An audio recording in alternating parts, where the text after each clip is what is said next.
지난 시간 고린도 지역의 슬로건이 있어서 그게 뭐였죠? 모든 것이 가다. 이건 헬라 이완론의 영향을 받았다는 것입니다. 내 인생 내 마음대로 살아도 된다. 왜냐하면 육은 어차피 썩어서 없어질 것이기 때문이다. 그렇기 때문에 육신에 있는 모든 것을 식욕이든 성욕이든 욕구 충족을 위해 마음대로 살아도 된다라는 이 슬로건을 내세우며 그렇게 삶을 살아가는 수많은 이 도시의 팽배한 풍조들이 있었던 것을 나누었습니다. 그러다 보니까 영은 소중한데 육은 뭐 그냥 마음대로 굴려도 되니까 하고 싶은 대로 사실 살고 싶다는 이야기를 한 거죠. 그렇게 자기 자신을 합리화하면서 무분별하게 삶을 굴렸고 이 고린도 사회에 만연한 성적 부도덕의 문제가 팽배하게 그 지역을 장악했던 것을 저 여러분들이 나누었습니다. 이것은 헬라 이원론의 영향을 받아서 그렇습니다. 이 세계관이 얼마나 중요한지요. 저와 여러분들이 기독교적 세계관, 말씀의 교리 안에서 세워져 있는 저와 여러분들이 되었으면 좋겠습니다. 헬라 이원론은 무엇이었습니까? 영은 귀하고 육은 천하다. 영은 영원하고 육은 썩어 없어진다. 그러니 없어질 육체 마음대로 사는 것이 문제가 되지 않는다는 극단적 방종주의로 빠지기 시작한 것입니다. 그런데 오늘 본문에는 이 헬라 이원론의 영향을 받은 또 다른 형태가 등장합니다. 그것은 바로 금욕주의였습니다. 금욕주의. 완전한 양극단을 가는 것이 완전 방종주의라든가 갔다가 또 다른 편향이 있는 금욕주의를 선택해서 사는 사람들이 있었어요. 이것도 이원론의 영향인데 영과 육을 분리해 놓긴 하는데 문제는 물질과 몸, 즉 육이 영에 간섭이 된다는 거예요. 영에 문제를 끼친다는 거예요. 영에 안 좋은 영향을 주는 악한 것으로 간주해서 육적인 모든 삶은 부정한 것이다. 육은 벗어나야 된다. 걸림돌이다라는 주장들이 나타나기 시작한 것입니다. 그래서 육체적인 모든 활동들을 동물적으로 봤어요. 부정하게 여긴 것입니다. 그러다 보니까 교회 안에 이상한 운동들이 일어났는데 혼인을 금했어요. 심지어는 결혼한 사람들은 이혼하는 게 차라리 낫다. 그리고 이혼하지 않을 거면 부부 관계를 절대 갖지 않아야 된다. 그게 거룩한 거다. 그게 우리가 더 하나님 앞에 나아가는 거다. 이러면서 결혼 자체를 매우 천하고 거룩하지 못한 것으로 치부했다는 것입니다. 부부 관계가 영적인 삶의 걸림돌이라고 여긴 것입니다. 사람이 참 이렇게 극단적입니다. 자유방종주의든 금욕주의든 양 끝으로 딱 만들어 놓고 거기에 규정되지 않으면 뭔가 잘못된 삶을 사는 것처럼 이렇게 만들어 놓는다는 것이죠. 여러분, 금욕주의는 과연 옳은 것일까요? 육체의 욕구를 금지하며 영을 거룩하게 하는 것, 그것은 바른 것일까요? 이런 이야기들이 고린도 교회 안에 팽배히 일어나기 시작한 거예요. 오늘 본문 1절 말씀 보면 이 사도 바울에게 편지를 보내는 거, 이런 문제가 있는데 사실 이 문제를 원로 담임 목사였던 사도 바울에게 해결을 원한 게 아니고 자기의 정당성을 입증받으려고 이런 질문이 계속 이어집니다. 7장부터 16장까지. 우상의 제물에 관해서는, 그렇죠? 뭐 부활에 관해서는, 연보에 관해서는, 사랑에 관해서는 물어보면 우리 생각이 옳다는 것을 좀 힘을 얻고 싶어서 물어보는 거예요. 그래서 1절 말씀 보시면 너희가 쓴 문제에 대하여 말하면 남자가 여자를 가까이 아니함이 좋으나, 이런 말이 금욕주의 안에서 엄청나게 일어나기 시작한 거예요. 남자가 여자를 가까이 하면 안 된다. 이 가까이 한다는 것은 영어 성경 터치가 나와 있어요. 남자가 여자를 터치하면 안 된다. 부부 사이에서 특별히 터치는 성관계의 완곡한 표현인 거예요. 그러니까 성욕은 부정하다, 천하다라는 인식 속에서 회피하는 거예요. 이들은 거룩함을 추구한다고 하면서 음란에 대한 문제를 원천적으로 봉쇄해야 되는 금욕주의를 외치기 시작한 것입니다. 이에 사도 바울은 그 이야기를 일면 타당한 면이 있다고 생각하며 부드럽게 대화를 이어갑니다. 맞다. 남자가 여자를 가까이 하지 않는 것이 좋은 점이 분명히 있다라고 얘기해요. 실제로 이 존 스토트 목사님이 계신데 그분은 평생 독신으로 살기를 결단했는데 그의 목회 말기에 이런 말씀을 했습니다. 내가 만약 혼자 살기를 결정하지 않았다면 지금까지 해온 하나님의 일의 3분의 1도 나는 하지 못했을 것이다 라고 얘기합니다. 사실 이 편지를 쓰는 사도 바울도 독신이었습니까? 아니었습니까? 독신이었습니다. 신학적으로 많은 이야기들이 있어요. 사도 바울이 왜 독신으로 살았는가? 상처를 당했다든가, 아니면 유대 바리새인으로 살다가 기독교로 개정하면서 아내가 이혼하고 떠났든가 하는 여러 가지 설들이 있습니다. 근데 어찌됐건 사도 바울도 혼자 사는 게 참 좋았던 모양인지 이 독신을 추구하면서 살았던 것입니다. 그래서 사실은 사도 바울도 이렇게 얘기해요. 오늘 7절 말씀 보시면 나는 모든 사람이 나와 같기를 원하노라 라고 이야기하는 거예요. 근데 중요한 것은 이 존 스토트 목사님도 그렇고 사도 바울도 그렇고 독신으로 자기가 산다고 해서 성경이 독신주의를 가르친다고 얘기한 적은 한 번도 없어요. 그들이 독신을 누구에게도 강요하지 않았습니다. 그건 자기의 부르심이라는 거예요. 우리 7절 말씀 같이 한번 읽어볼까요? 7절 말씀 시작. 나는 모든 사람이 나와 같이 원하노라. 그러나 각각 하나님께 받은 자기의 은사가 있으니 이 사람은 이러하고 저 사람은 저러하니라. 아멘. 분명 유익한 면이 있다. 그러나 사람마다 다르다. 다 자기 선물대로 각 사람이 받은 은사는 기프트예요. 다 각각의 주신 카리스마, 선물, 상황, 처지대로 살아가는 것이다. 마태복음 19장에는 예수님이 이런 말씀을 하세요. 날 때부터 고자 된 사람도 있고 사람이 만든 고자도 있고 천국을 위하여 스스로 된 고자도 있다. 그러나 받을 만한 사람은 받으라. 각자의 상황이 있는 거예요. 그 상황에 따라서 하나님께 영광 돌리는 삶을 사는 것이 중요하지 한 번도 자기가 독신으로 살면서 독신주의를 강조한 적이 없던 것입니다. 그래서 이렇게 다시 본론을 향하는 거예요. 1절 말씀 다시 보시면 그 부분에 있어서 일면 유익한 면이 있다. 1절 말씀 너희가 쓴 문제에 대하여 말하면 남자가 여자를 가까이 아니함이 좋으나. 근데 중요한 건 뭡니까? 그러나예요. 좋으나 하면서 대화를 시작하는 것입니다. 그러나 무엇이 문제인가? 그건 너무 극단적인 구호다. 문제가 많다. 잘못된 생각이다 라고 말하는 것입니다. 여러분 오늘 이 말씀을 들으면서 여러분은 어떤 생각을 하십니까? 남자가 여자를 가까이 아니하는 게 좋습니까? 안 좋습니까?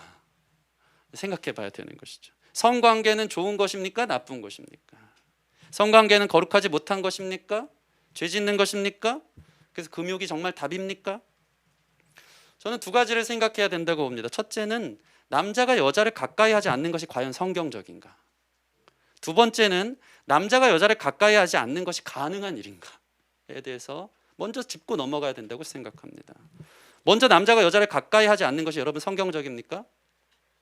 그렇지 않다는 것입니다. 하나님이 부부와 가정을 만드셨어요. 아담이 혼자 있는 것이 좋지 못하여 외로워서 짝을 주셨고 부모를 떠나 둘이 연합하여 한 몸이 되도록 하셨어요. 그게 부부고 가정의 시작입니다. 여자를 가까이 하지 말라? 성경적이지 않습니다.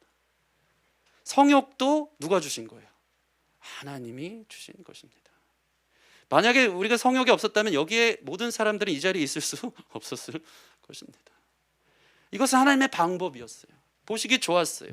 남자가 여자를 가까이 하지 않는 것은 성경적이지 않고 일반적인 이야기도 아닌 것입니다. 두 번째, 남자가 여자를 가까이 하지 않는 것이 물론 여러분 가능합니까? 사실 그것도 불가능합니다.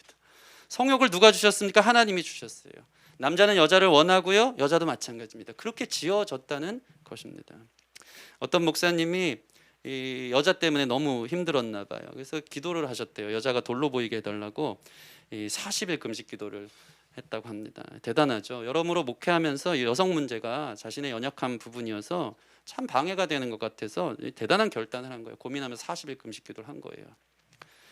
근데 이 문제 해결하겠다고 주님 앞에 사생 결단하며 나간 거죠. 근데 그 기도가 응답 받았을까요? 안 받았을까요? 응답이 받았답니다. 여자가 돌로 보이기 시작했대요. 근데 문제는 딱 3일 가더랍니다. 해결됐나요? 평생 안 되는 거예요. 하나님이 주신 성욕이고 그게 육체를 가진 사람인 거예요. 그래서 금욕을 가르치면서 무조건 허벅지에 바늘 찌르면서 그러면 안 돼. 주신 욕구를 금욕적으로 억누르며 살아가는 것이 하나님이 원하는 방법일까? 아니요. 하나님 주신 욕구고 하나님께서 만드신 부부 관계인 거예요. 그래서 성경은 절대 율법적이거나 금욕주의를 가르치지 않습니다. 그럼 우리는 이 문제를 어떻게 다뤄야 합니까? 우리가 하나님을 섬길 때 이런 말씀을 많이 듣습니다. 하나님을 섬길 때 떨며 즐거워해야 한다. 저는 이것이 바로 하나님을 경외하는 멋있는 균형이라고 생각합니다. 시편 2편 11절 말씀, 여호와를 경외함으로 섬기고 떨며 즐거워할지어다. 이게 무슨 소리입니까? 놀라운 균형이에요. 하나님을 경외함으로 주신 욕구를 다루는 거예요. 다시 얘기해서 하나님을 즐거워해요. 근데 또 떨어요. 두려워해요. 금욕은 무엇이냐면요, 하나님 앞에서 떨기만 하는 거예요. 하나님이 너무 무서운 거예요. 욕구가 자꾸 우상이 되고 그것을 추구하다 보니까 탐욕과 정욕의 삶을 동물처럼 살아가는 게 죄가 되는 것만 보다 보니까, 그러면 하나님 앞에 벌 받지, 나 이것만 하면 안 되지, 이 우상 깨부시자 하면서 살을 꼬집고 금욕적으로 사는 거예요. 하나님 무서운 측면만 아는 거예요. 이러다 벌 받지, 내 삶에 손해오지, 큰일 나지, 죄를 이겨야 되는데. 여러분, 그런데 그게 가능합니까? 하나님 무서워서 살아간들 결코 승리할 수 없습니다. 제가 많이 경험해 본 것 같아요.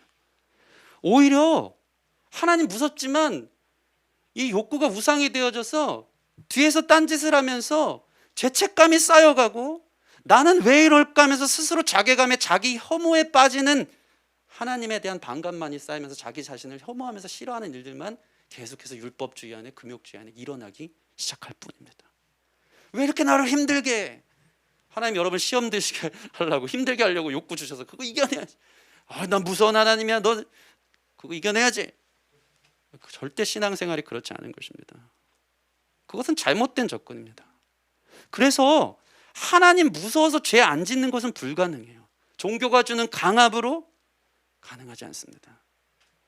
심지어 그렇게 해서 승리하는 사람이 있다고 쳐봅시다. 승리한들 금욕주의를 통한 자기 의를 드러내는 또 다른 우상이 되더라고요. 오늘 이 금욕주의를 얘기했던 수많은 사람들이요, 사실은 다른 우상이 있었어요. 그게 뭐냐면 영이 소중하다. 이 영지주의적 세계관 속에 당시에 가장 선한 소피아, 이 지혜의 극치에 이르기 위해서는 육을 멸시해야 된다라는, 그걸 통해서 상대적인 영적 우월감 가운데 빠지려고 했던 또 다른 우상으로 자기 의를 삼으려고 금욕주의들이 상당히 팽배하게 있었던 것입니다. 그래서 저와 여러분 안에 늘 고민하면서 주님께서 주신 방법들을 생각하는 거예요. 그건 뭡니까? 떨면서, 하나님 무섭지만 또 하나님 안에서 즐거워하는 균형이 필요한 것입니다. 하나님을 의식해요. 그렇지만 하나님을 추구하는 거예요. 하나님 무섭지만 하나님 안에서 즐거워하는 거예요. 하나님 주신 거니까. 마치 아이가 아빠를 대할 때 아빠가 무섭지만 또 아빠가 제일 좋은 거예요. 이거 많이 경험합니다. 여러분 결혼하세요. 이런 경험들을 자녀에게서 겪게 될 것입니다. 하나님 무서운데 또 하나님 떠나선 살 수 없어요. 이게 떨며 즐거워하는 균형이에요. 그래서 세상이 아닌 하나님을 즐거워하는 방법을 찾아가는 거예요. 다시 얘기해서 죄를 사랑하면서 죄 지으면 큰일 나지가 아니라 하나님을 가장 즐거워하기에 죄가 멀어지기 시작하는 거예요. 여러분 여기에 이르기를 소원합니다. 우리 삶에 허락한 욕구가 죄가 되지 않는 것, 하나님이 주신 선물인 것을 우리가 마음껏 누리되 하나님 통제 안에 있는 거예요. 그만 놀아, 이제 너 공부해야지. 레고 사주는데 호곤나 그것만 하는 거야. 하나님보다 레고를 더 좋아해, 아빠보다. 그럼 이제 너 딴 거 해야지. 그 통제 안에 있는 거예요. 너 너무 과하다 얘기하는 거예요. 그 안에서 아빠 하면서 아빠가 준 선물 앞에 아빠를 즐거워하면서 우상화가 되지 않는 것이 중요한 거예요. 그래서 성경의 한 구절 우리가 찾아볼까요? 디모데전서 4장 1절에서 5절 말씀 한번 찾아봅시다. 디모데전서 4장 1절에서 5절 말씀. 디모데전서 4장 1절에서 5절 말씀. 우리 함께 읽어보겠습니다. 시작. 그러나 성령이 밝히 말씀하시기를 후일에 어떤 사람들이 믿음에서 떠나 미혹하는 영과 귀신의 가르침을 따르리라 하셨으니 자기 양심이 화인을 맞아서 외식함으로 거짓말하는 자들이라. 혼인을 금하고 어떤 음식물은 먹지 말라고 할 터이나 음식물은 하나님이 지으신 바니 믿는 자들과 진리를 아는 자들이 감사함으로 받을 것이니라. 하나님께서 지으신 모든 것이 선함에 감사함으로 받으면 버릴 것이 없나니 하나님의 말씀과 기도로 거룩하여 짐이라. 아멘. 이 금욕주의가 팽배했던 것을 이야기하는 거예요. 자기 양심이 화해를 맞아서 외식함으로 거짓말하는 사람들이 믿음에서 떠나 사람들을 미혹했어요. 그래서 혼인하지 말라고, 어떤 음식은 먹지 말라고 얘기하는 거예요. 이에 디모데를 향해서 사도 바울이 이 목회서신을 보내면서 아니다, 감사함으로 받으면 우상이 되지 않는다라고 얘기하는 거예요.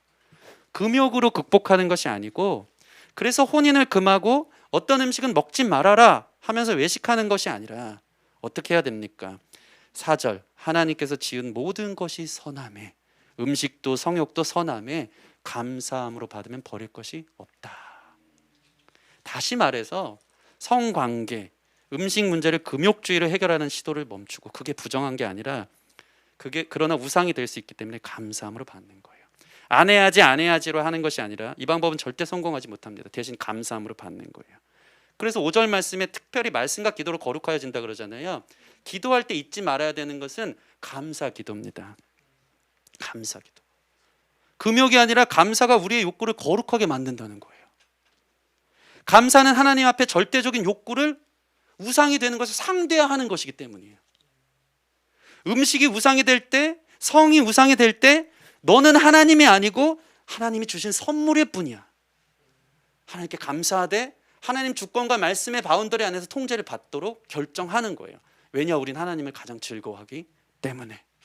나는 너를 예배하지 않고 너는 예배의 수단일 뿐이야.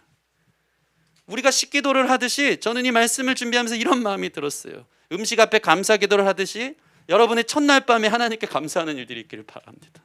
여러분에게 허락된 남편과 아내를 향해서 감사 기도할 수 있는 저와 여러분이 됐으면 좋겠습니다. 그럼 성욕이 우상이 아니라 하나님 앞에 상대적인 것이 돼요. 하나님 감사해요. 그 거룩한 바운더리 안에서 하나님이 주신 선물을 얼마나 아름답게 누릴 수 있는지 모르는 것입니다. 특별히 이 기도로 감사를 드린다면 이 말씀으로 거룩해진다는 것은 무엇일까요? 그건 뭡니까? 너가 우상이 아니라 나는 하나님 말씀 안에 있는 사람이야 라고 이야기하는 거예요. 너는 절대적이지 않아. 나는 말씀 아래 컨트롤 받을 거야. 자신의 감정 욕구로 자신의 삶이 이렇게 장악되어지는 것이 아니라 말씀의 규정 안에서 성의 문제를 다루겠다라고 이야기하는 것이 바로 말씀으로 거룩해지는 것입니다. 그래서 그리스도인의 거룩이란 금욕이 아니라 하나님 말씀 안에 있는 것입니다. 그것이 우리를 거룩해 하는 줄 믿습니다.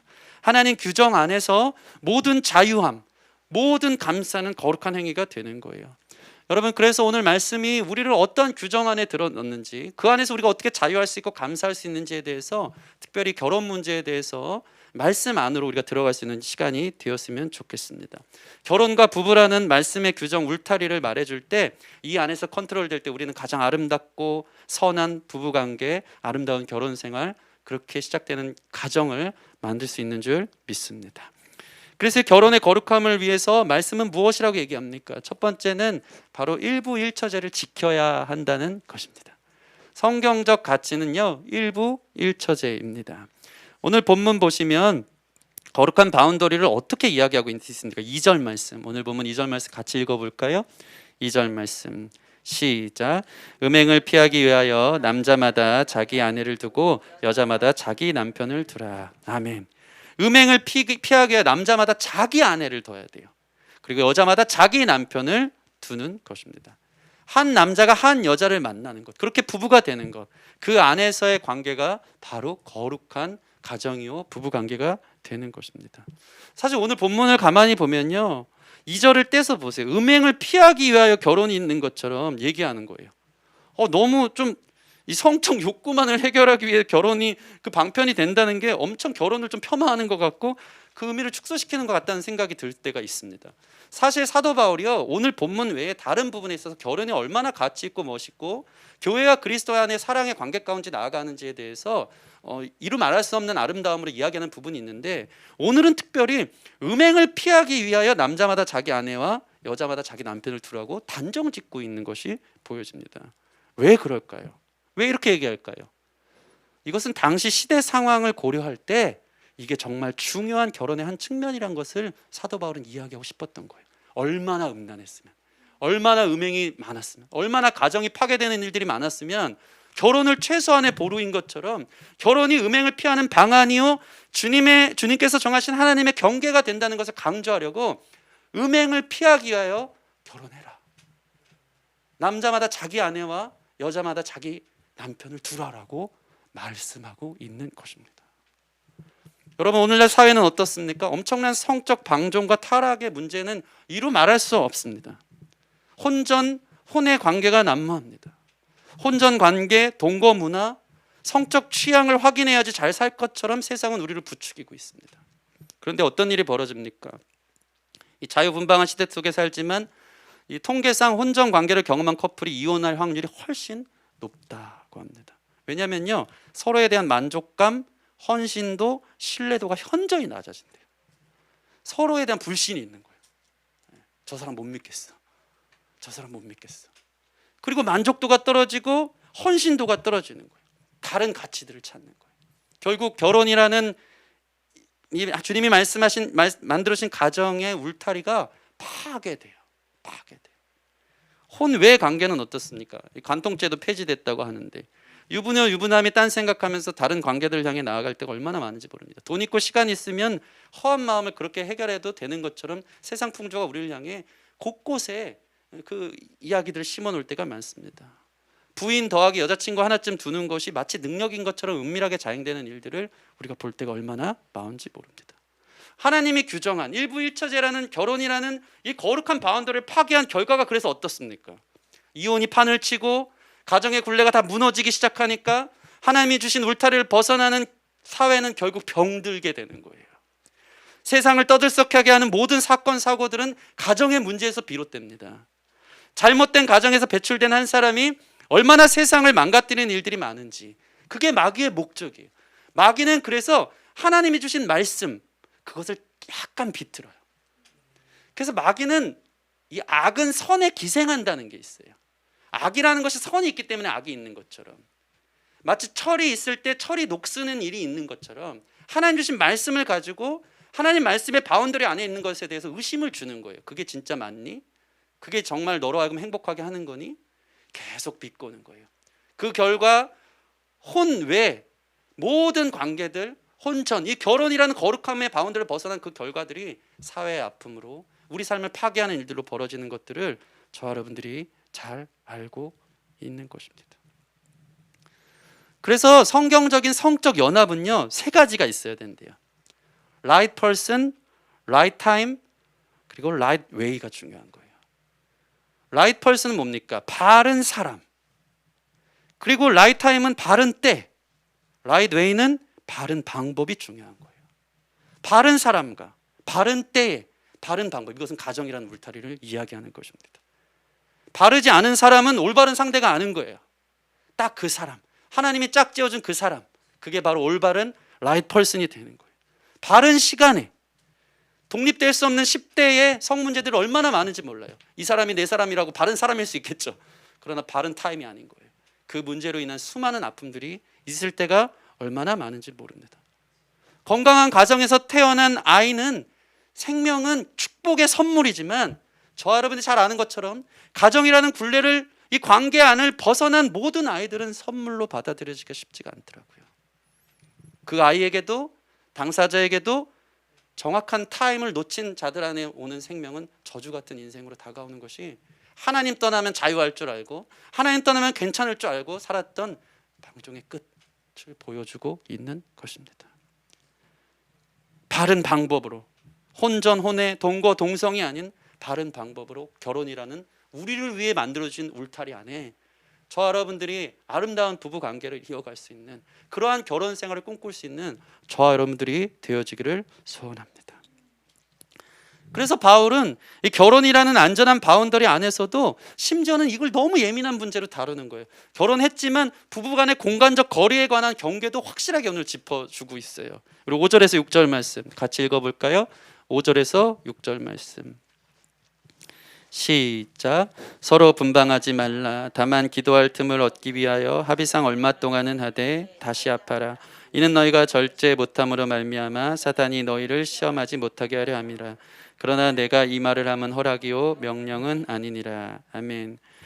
심지어 부부 사이가 그 관계 안에 있을 때 서로 분방하지 말라, 각방 쓰지 말래요.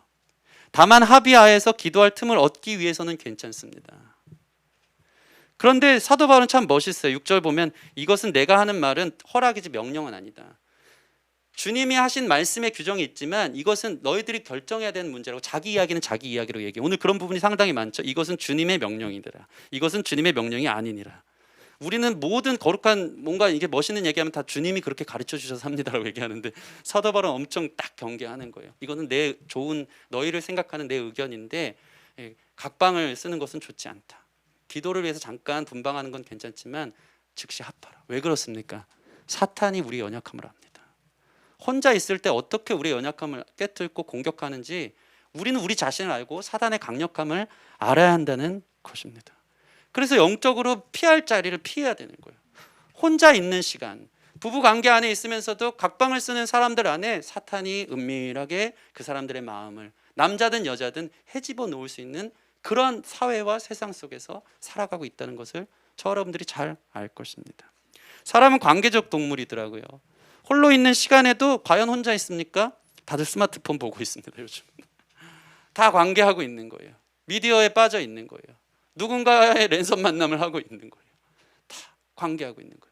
심지어 기도도 사실은 관계예요. 하나님과의 관계 안으로 들어가는 거예요.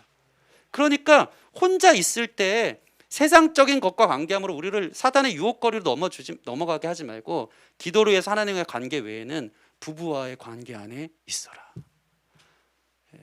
저도 기도를 위해서 가끔 각방을 쓰는 줄 믿습니다. 아멘. 그러길 원합니다.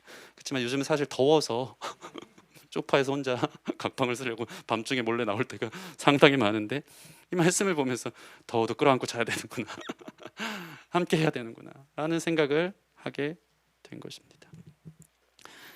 여러분, 사도 바울은 오늘 말씀을 통해서 일부 일처제의 결혼, 이 부부관계가 얼마나 중요한지를 계속해서 이 음란한 시대 속에서 강조하고 있는 것입니다.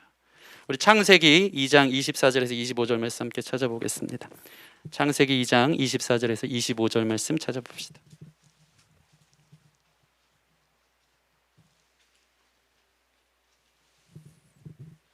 창세기 2장 24절부터 25절까지 말씀입니다. 함께 읽겠습니다. 시작. 이러므로 남자가 부모를 떠나 그 아내와 합하여 둘이 한 몸을 이룰지로다. 아담과 그의 아내 두 사람이 벌거벗었으나 부끄러워하지 아니하니라. 아멘. 여기 말씀을 보시면 태초에 하나님의 계획과 룰 안에 하나님이 분명히 명시하고 계십니다. 일부일처대 둘이 하나됨. 특별히 참 재밌는 게 있어요. 부부 사이에 놀라운 신비가 있는데요.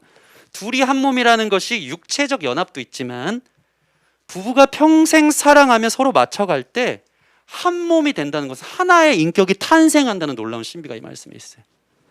서로 다른 인격이 만나서 한 몸이 되고 성적 연합을 통해 친밀함을 경험하며 서로를 알아가는 이 상황 속에서 평생 무엇이 되냐면요, 전혀 다른 한 인격, 한 몸이 탄생한다는 것입니다. 그래서 오늘 본문으로 다시 돌아오면 참 특별하고 독특한 부부관계, 독특한 의미와 의무와 권리를 주장하는 관계를 사도 바울이 설명하고 있어요. 오늘 본문 3절 4절 말씀, 3절 4절 같이 읽겠습니다. 시작. 남편은 그 아내에 대한 의무를 다하고 아내도 그 남편에게 그렇게 할지라. 아내는 자기 몸을 주장하지 못하고 오직 그 남편이 하며 남편도 그와 같이 자기 몸을 주장하지 못하고 오직 그 아내가 하나니. 아멘. 이 말씀을 보면 참 재밌는 관계입니다. 남편과 아내가 서로 의무를 다해요. 아내는 남편이 주장하고 남편도 아내를 주장해요. 서로 주장해요. 이게 말이 됩니까? 네. 결혼하기 전에 늘 나오는 이야기가 있어요. 그건 뭐냐면 기싸움입니다. 기싸움. 시작할 때 제대로 잡지 않고 가면 너 평생 고생한다. 너 남편 길을 확 잡아라. 확실하게 노선 정리해서 가라. 힘들다. 서로 중심이 돼서 내가 가정의 주도권, 남편의 주도권, 아내의 주도권을 잡으려고 주장하는 거예요. 근데 오늘 말씀은 전혀 다른 의무와 관계를 얘기하는 거예요. 서로 주장해요.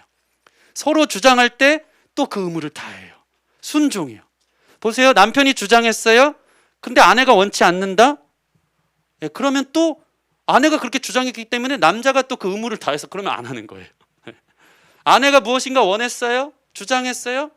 그럼 남편이 주장한 것을 들어주지만 때로는 남편이 또 다른 주장을 하면 그럼 또 양보하는 거예요. 서로 주장의 종속관계 안에서 하나님의 말씀 안에서 그래 네 말이 맞다, 내 말이 틀리다 하면서 서로 맞춰가는 독특한 관계를 이 남편과 아내의 부부관계 속에서 결혼의 울타리 안에서 그려주고 있는 것입니다.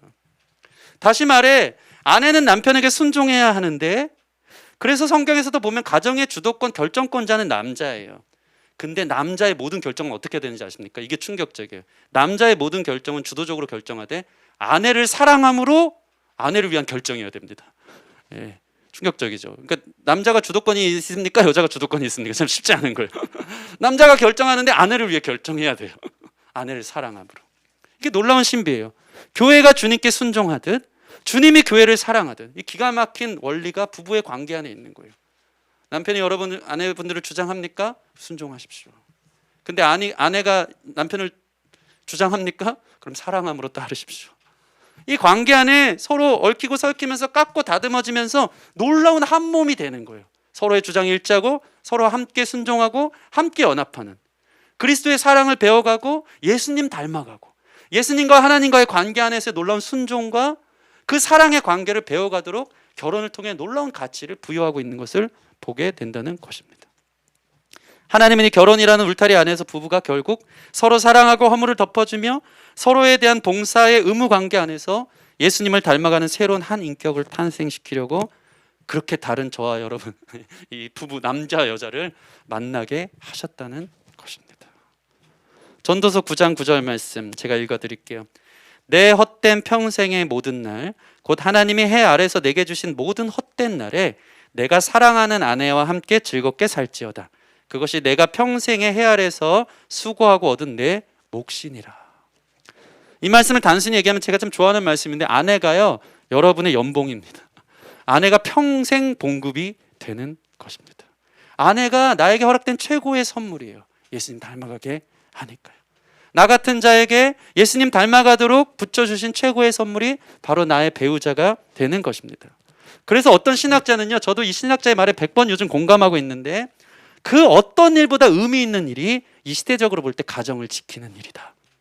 그 어떤 일보다 더 거룩한 하나님의 사역은 바로 사랑하는 아내와 자녀들과 함께하는 시간이라고 이야기하는 신학자도 있습니다. 요즘 일 중독이 많습니다. 일 중독. 노래에 그런 노래 있더라고요. 개그우먼 김신영 씨가 부르던데, 가족 같은 회사를 만들어 보자. 근데 노래 가사가 그래요. 그런 게 어딨어요? 가족은 집에 있는데. 일 중독을 하면서 다 가정 같은 회사를 만들자. 막 여기를. 그렇지만 가정은 집에 있어요. 일이 가족과 함께 있는 시간보다 여러분 삶이 행복하고 편하다? 문제 있다는 거예요. 문제 있다는 거예요. 목회도 제가 항상 얘기하지만 가정이 평안해야 목회도 잘 되고요. 잘 되던 목회도 가정이 무너지면 무너지더라고요. 모든 하나님이 만드신 최초의 공동체는 가정이고, 가정을 통해서 사회가 병드는지 선한지가 결정되고, 가정을 통해서 여러분의 삶의 모든 것이 시작된다는 거예요. 그런 의미에서 이 가정, 이 부부 관계 안에서 지켜야 될 그 결혼이라는 거룩한 바운더리 안에서 우리는 둘 사이를 누리면서 주님께서 주신 감사의 선물임을 알면서 예수님을 닮아가기에 서로가 서로를 주장하며 또 순종하며 멋있는 세상이 이야기할 수 없는, 사실 이 사도 바울의 이야기는 당시 사회, 남성 중심의 사회에서는 매우 파격적인 이야기였다고 하더라고요. 남자가 모든 결정하던 시대였거든요. 이 상황에서 남자와 여자의 동등성을 부여하면서 결혼의 아름다운 가치를 부여할 때, 여러분 이 말씀을 보면서 얼마나 고상합니까? 얼마나 멋있습니까? 이게 성경이에요. 이게 하나님 나라예요.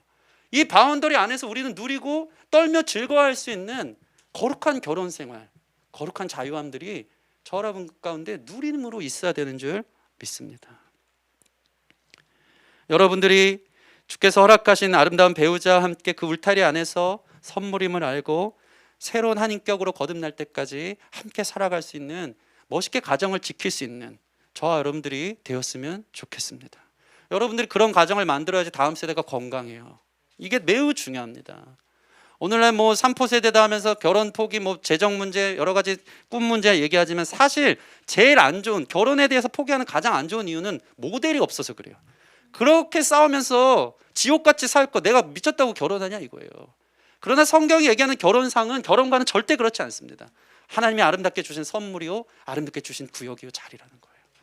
그 안에서 우리 다음 세대들이 건강하게 양육되어질 줄 믿습니다. 가정을 지키시고 부부관계, 일부 일처제를 온전히 지켜나갈 수 있는, 여러분 자신이 음행을 싸우라고 하는 게 아니고 오늘 말씀 보면 음행을 피하래요. 음행은 피할 일이에요. 홀로 있지 마시고 부부 안에서, 주님 주신 안에서 누리면서 절제하면서 그 자유를 누릴 수 있는 지혜가 있기를 소원합니다. 그래서 사도 바울은 이게 너무 중요해서 그 무엇보다도 가정을 지키기를 원한다고 이야기합니다. 오늘 본문 10절에서 11절 말씀 같이 읽어보겠습니다. 10절에서 11절 말씀 가로 안에 있는 것도 같이 읽을까요? 시작. 결혼한 자들에게 내가 명하노니 명하는 자는 내가 아니요 주시라.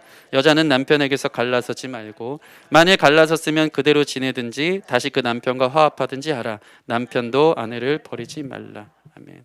그래서 사도 바울은 될 수 있으면, 이건 원칙인데 결혼한 자들은 가정을 지켜야 된다는 거예요. 남편에게서 갈라서지 말아라. 여기서 가로 열고 이건 확실한 주님의 명령이라는 거예요. 이혼하지 마. 이건 하나님의 원칙인 것입니다. 예수님도 마가복음에 이렇게 말씀하셨어요. 하나님이 짝지은 것을 사람이 나누지 못한다. 그러므로 누구든지 그 아내를 버리고 다른 데 장가드는 자는 본처에게 간음을 행하는 자요, 또 아내가 남편을 버리고 다른 데로 시집가면 간음이래요. 사람이 함부로 나눌 수 없을 뿐만 아니고 아내 버리고 새 장가 새 시집 가면 그게 간음이래요. 이게 성경적 근거고 성경적 규정인 것입니다. 그래서 로마서에 보면요, 유일한 재혼할 수 있는 방법이 있어요. 그게 뭔지 아십니까? 남편과 아내가 죽을 때, 사별할 때만 재혼이 그게 간음이 되지 않는 거예요. 그러나 보세요, 11절 보면 불가피하게 이혼했다면, 만일 갈라섰으면 그냥 그대로 지내라. 또 찾지 말고 될 수 있으면 지내고, 화합하게 된다면 다시 그 남편, 그 아내에게 가는 것이 맞다라고 이야기하고 있습니다. 여러분, 왜 이렇게 가정을 지키라고 이야기했습니까? 서론에 또 제가 본문에 계속 이야기한 것과 같습니다. 쉽지 않지만 견디다 보면 맛볼 수 없는 하나님의 놀라운 섭리의 깊이를 부부 안에서 경험하게 되기 때문입니다.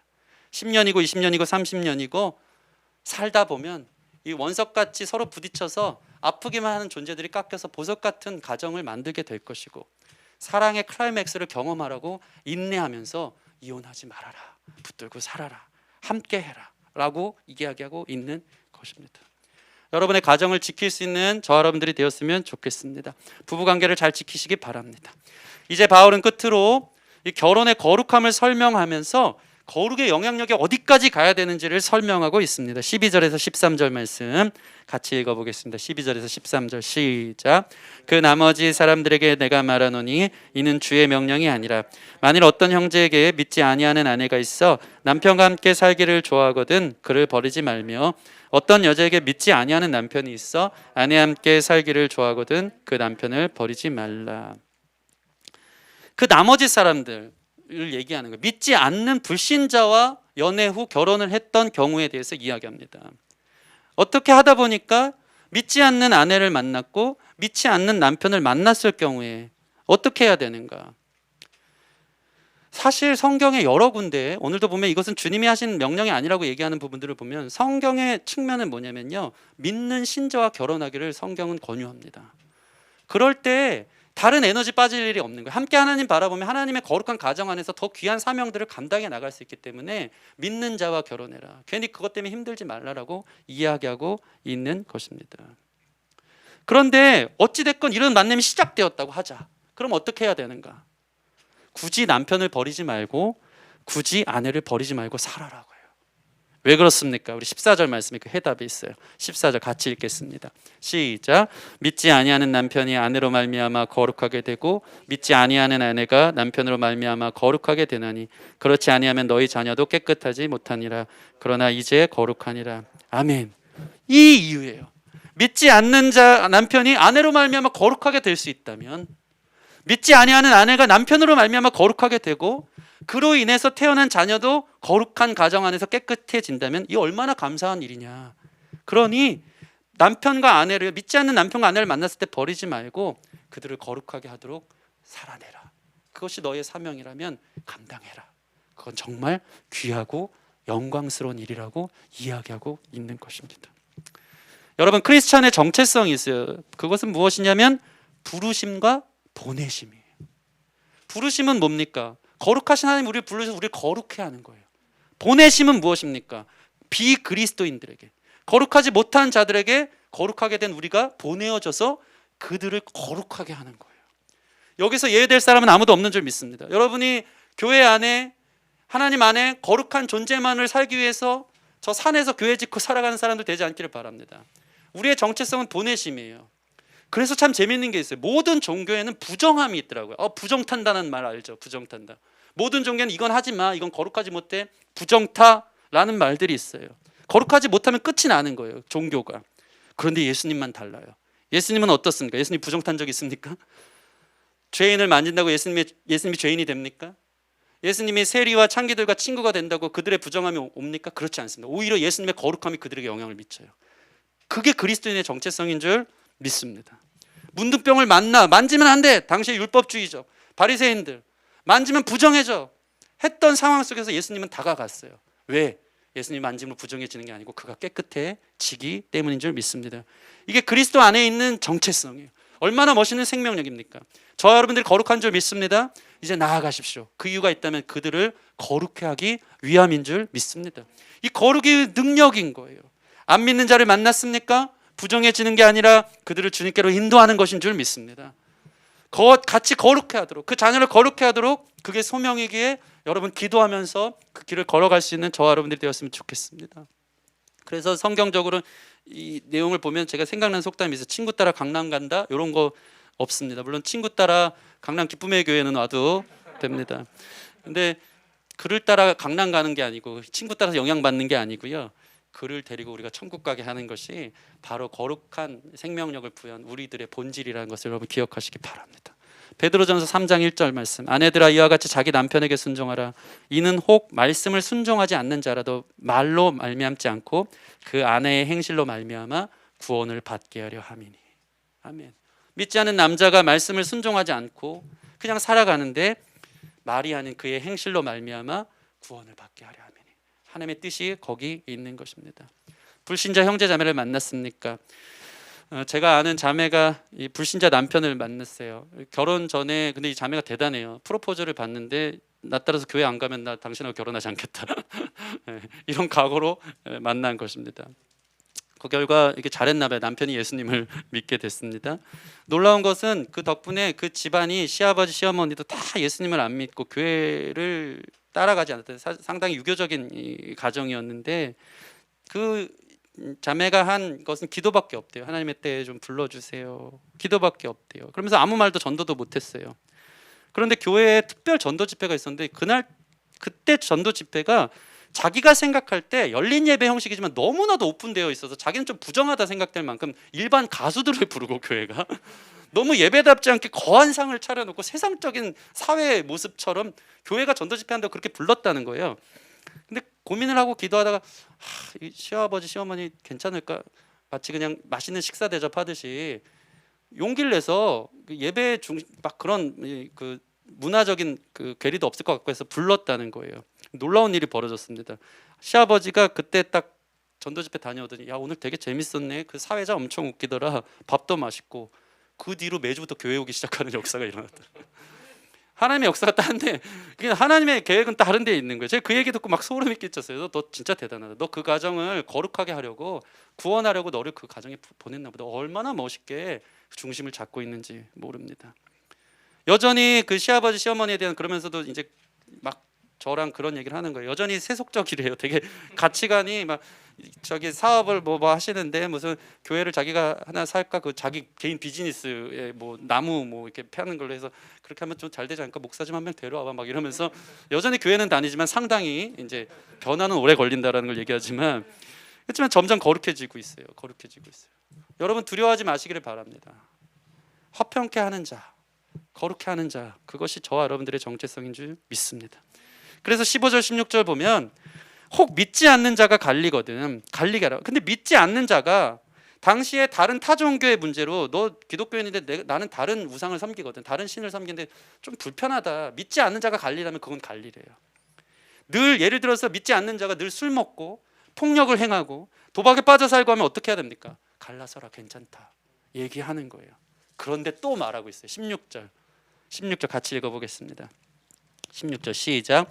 아내 된 자여 내가 남편을 구원하는지 어찌할 수 있으며 남편 된 자여 내가 내 아내를 구원하는지 어찌할 수 있으리요. 정말 어려운 상황에 갈라서도 괜찮지만 16절에 또 언급하는 거예요. 우리 마음 약해지라고. 너가 그렇지만 참고 버텨서 너가 너를 통해서 남편이 구원받을지 너를 통해서 아내가 구원받을지 어찌 알겠느냐. 될 수 있으면 갈라서지 말고 인내하고 그 길을 가라라고 말씀하고 있는 것입니다. 거룩을 위해 더 참고 나아간다면 그것이 여러분을 향한 하나님의 부르심과 또 보내심의 놀라운 사명의 자리가 될 수 있다라는 것입니다. 저는 오늘 말씀을 준비하며 거룩이 무엇인가에 대해서 많이 생각했습니다. 그것을 한마디로 오늘 말씀을 빗대어 요약하자면 거룩은 바로 지키는 것입니다. 따라해 보겠습니다. 거룩은 지키는 것입니다. 거룩은 하나님이 주신 울타리 안에서 자기 자신의 삶을 주신 것을 지켜내는 것입니다. 주신 자리를 구별하여 지키는 것. 거룩의 뜻이 구별하는 거 아닙니까? 그 자리에 여우가 담을 넘지 않도록, 혼합이 들어오지 않도록, 짬뽕이 되지 않도록, 흙탕물 되지 않도록 지켜나가는 것이 바로 거룩함이요 깨끗함이요 구별됨이라는 것입니다. 우리 마지막으로 창세기 2장 15절 말씀 함께 찾아보겠습니다. 창세기 2장 15절 말씀입니다.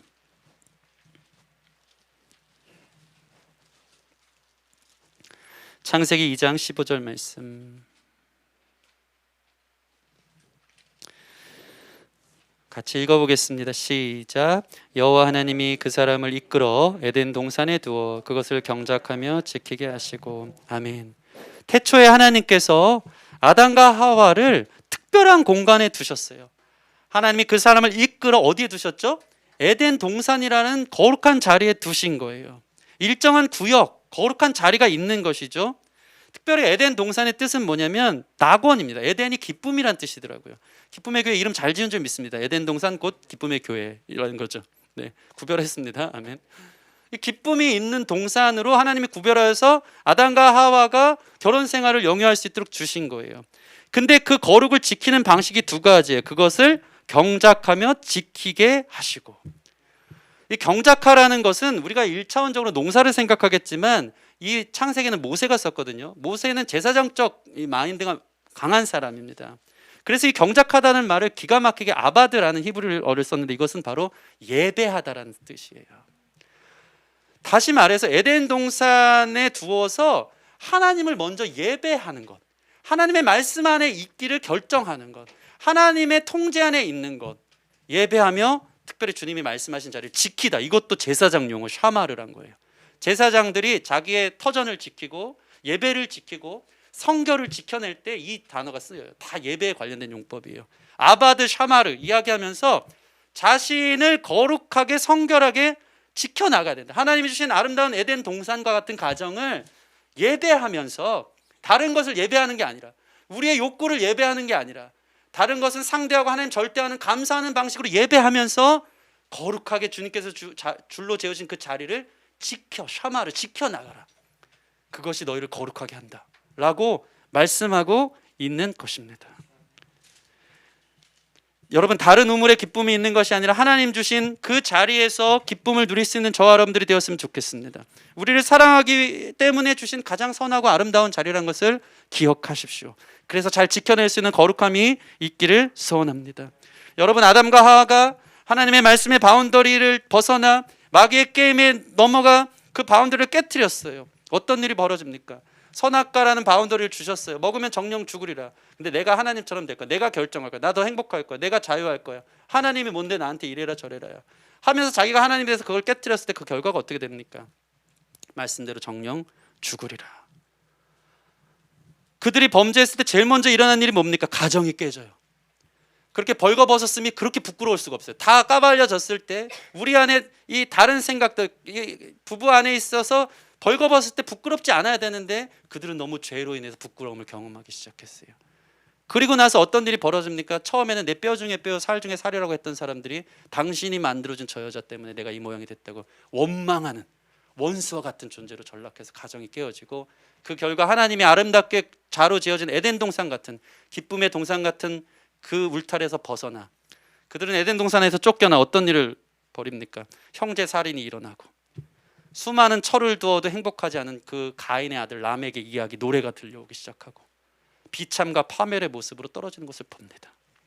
여러분, 기억하십시오. 그리고 피하십시오. 말씀으로 피하길 바랍니다. 하나님의 말씀이 날마다 우리 가운데 얘기해 주세요. 그 말씀을 쫓아 여러분의 자리를 지킬 때 거룩할 수 있고 승리할 수 있음을 믿으시기 바랍니다. 이 승리의 기쁨이 여러분의 삶에 계속해서 원동력처럼 일어나고 선순환이 되어질 때 우리는 주님을 누리며 아름다운 가정을 만들어 이곳이 정말 주님이 허락하신 내게 허락한 선물이고 아름다운 것인 걸 경험하기 시작하는 일들이 있는 줄 믿습니다. 여러분, 말씀 안에 있을 때 제일 안전한 줄 믿습니다. 아이를 위해 아기 펜스 울타리를 만들어주는 이유가 무엇일까요? 아이를 갑갑하게 가두려고? 여러분, 오해하지 마십시오. 절대 그렇지 않습니다. 아이 펜스를 만드는 것은 아이를 보호하기 위해서예요. 아이 바운더리를 벗어나면 계단에 떨어져 굴러떨어져 죽을 수도 있기 때문에 하나님이 여러분을 잘 살으라고 아름다운 자리로 가정으로 불러주셨다는 것입니다. 일부 일처제, 자기 남편을 두고 자기 아내를 두는 것을 지키는 저와 여러분들이 되기를 소원합니다. 무슨 일이 있어도 가정을 지키는 저와 여러분들이 되기를 소원합니다. 그리고 여러분의 거룩을 지켜 사랑하는 그 사람을 거룩해 하는 보내심을 받은 자들이 되어지기를 소원합니다. 이 지킴으로 우리를 승리케 하는 줄 믿습니다. 금욕이 아닌 가정 안에서의 누림으로 그 안에서의 자유와 행복 속에서 주님과 함께 동행할 수 있는 멋있는 강남 기쁨의 교회 성도들 되기를 주님의 이름으로 축원합니다. 우리 같이 나의 마음을 정금과 같이 찬양하고 기도하는 시간 갖겠습니다.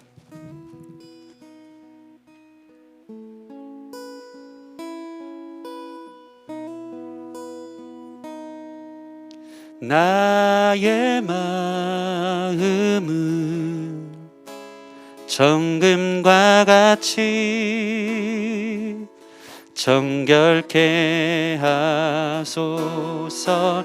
나의 마음을 아버지 정금과 같이 하소서. 내 영혼에 한 소망이 있으니 주님과 같이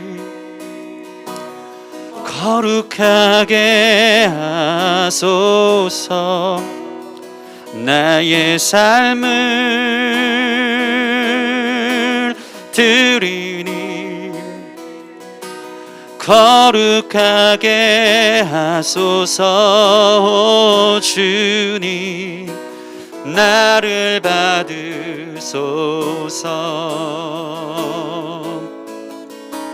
나를 받으소서. 우리 한 번 더 찬양할 때는 나의 마음을 대신 나의 가정을이라는 가사를 넣어서 함께 좀 고백했으면 좋겠습니다. 나의 가정을, 나의 가정을 아버지 정금과 같이 정결케 아버지 나의 가정을, 나의 가정을 정금과 같이 하소서. 내 영혼에 한 소망이 있으니 주님과 같이 주님과 같이 거룩하게 하소서. 나의 삶을 드리니 거룩하게 하소서. 주님 나를 받으소서. 나를 받으소서. 나를 받으소서. 우리가 오늘 말씀 생각할 때 하나님이 정해주신 거룩한 삶의 자리를 이탈하여 그 울타리를 다 망가뜨린 채 삶의 무너짐을 경험했던 우리 지난날의 삶이 얼마나 많은지 모릅니다. 하나님이 규정해 주신 가정, 부부 그 안에서 우리가 누리며 주님의 통제 안에 있을 때 가장 안전하고 행복하고 평안하고 진정한 자유를 맛보는 것인데 마귀의 게임에 넘어가 하나님의 울타리를 벗어나 내 맘대로 죄 가운데 살았던 지난날의 삶들로 인해서 마음이 많이 상하였고 아프고 눌려있고 또 가정이 많이 무너진 것들을 경험하는 사람들이 있진 않은지 우리 시간 같이 기도할 때 다시 한번 거룩함으로 우리 가정을 지킬 수 있도록 인도하여 주시옵소서. 내 마음을 지킬 수 있도록 인도하여 주시옵소서. 가정은 지옥과 같이 힘들고 아픈 것이 아니라 주님이 주신 에덴 동산과 같은 기쁨의 낙원이라 하셨으니 주의 말씀 안에 있으면 가장 선하고 아름답고 즐거운 낙원 되는 줄 믿고 그렇게 이 시대의 풍조 따라가지 않고 곁눈질하지 않고 음행을 피하고 홀로 있지 않고 주께서 주신 짝과 함께 주님의 나라를 만들어갈 수 있는 아름다운 가정 만들고 그렇게 다음 세대에게 진짜 결혼은 이런 것이야, 멋있는 가치, 예수님 닮아가는 가치를 보여줄 수 있는 진짜 가정의 롤모델을 보여줄 수 있는 우리 가정 되도록 인도하여 주십시오. 그동안 무너졌던 거 있으면 주님 회복시켜 주세요. 부부관계를 회복시켜 주시옵소서. 다른데 우상처럼 빠졌던 것들을 주님 버리게 하여 주시옵소서. 주님 안에 감사함으로 다시 한번 설 수 있도록 기도가 시작되게 하여 주시고 우리 자녀들이 주님 앞에 거룩함으로 돌아올 수 있도록 역사하여 주시옵소서. 우리 가정을 주님의 울타리 안에 지켜주십시오. 하나님 인도하여 주십시오. 다시 말씀으로 경작하기를 원합니다. 결단하면서 기도하며 나가겠습니다. 함께 기도하겠습니다. 도와주십시오. 감사합니다. 하나님, 결혼이라는 것을 통하여 우리의 삶의 바운더리를 주시고 지키라고, 그 안에서 누리라고, 아버지 다른 곳에 우리의 목마름을 채울 것이 없다고 감사하며 누릴 수 있는 우리가 되게 하시고 주의 가정 안에서 올바른 사랑과 올바른 시간에 올바른 방법으로 아버지 누리며 건강하게 우리 삶을 지켜나갈 수 있도록 인도하여 주십시오. 무너진 가정, 그로 인한 아픔이 있고 깨어진 부부관계, 자녀와의 거룩하지 못한 모습들로 인해서 아파하는 자들이 있다면 오늘 말씀이 우리를 인도하여 주시기를 소원합니다. 회복시켜 주십시오. 인내하며 걸어가게 하여 주십시오. 아버지, 우리를 통하여 구원에 이르게 하여 주시고 거룩의 영향이 흘러가 진정한 가정의 예배가 아름답게 경작하여 지킬 수 있는 거룩한 역사가 있기를 소원합니다. 오 하나님 도와주시옵소서. 오 하나님 도와주시옵소서. 인도하여 주시옵소서. 역사하여 주시옵소서. 이끌어 주시옵소서. 하나님 주신 기쁨의 동산, 그것은 가정이었습니다. 그러나 불순종 가운데 아버지 우리 삶의 말씀의 바운더리를 넘어서서 일어난 결과는 참 부부관계가 원만치 않고 참 원망스럽고 가정이 무너지고 여러 가지 삶의 수많은 풍조를 따라가다가 죄로 인해서 마음이 많이 약해지고 넘어져 있는 우리 자신을 볼 때가 많습니다. 오늘 아버지 주의 말씀이 우리 가운데 다시 한번 기준으로 잣대로 우리 가운데 규정하여 나오니 아버지 그 말씀 안에 서 있게 하여 주십시오. 하나님께서 주신 아름다운 에덴 동산과 같은 그 자리를 지키기 위해 지금과 같이 자라왔던 아버지 수많은 잡초들을 말씀으로 다 제거할 수 있도록 인도하여 주시옵시고 다시 한번 경작하여 하나님 말씀 안에서 예배함으로 지키게 하라. 샤마르, 거룩하게 지켜나갈 때 그 안에 진정한 자유와 누림과 기쁨과 평안이 있는 줄 믿사오니 하나님 말씀의 울타리 안에 그 가정을 지키고 부부관계를 지키고 우리 자녀들을 지키고 또 거룩으로 초청해낼 수 있는 놀라운 영향력들이 우리 삶에 일어날 수 있도록 축복하여 주시옵소서. 감사하며 예수님 이름으로 기도합니다. 아멘.